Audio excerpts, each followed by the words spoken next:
Why does Hiccup's daughter fear dragons while Toothless's son admires him? You want to be dessert for a dragon? Methinks I don't. Let's kill the dragons!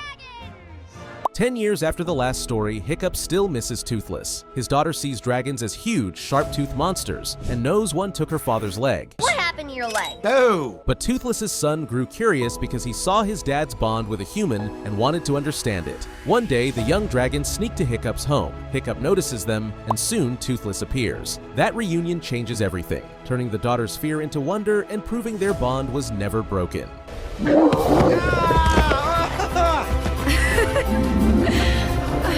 Hey, I am glad to see you too, wife.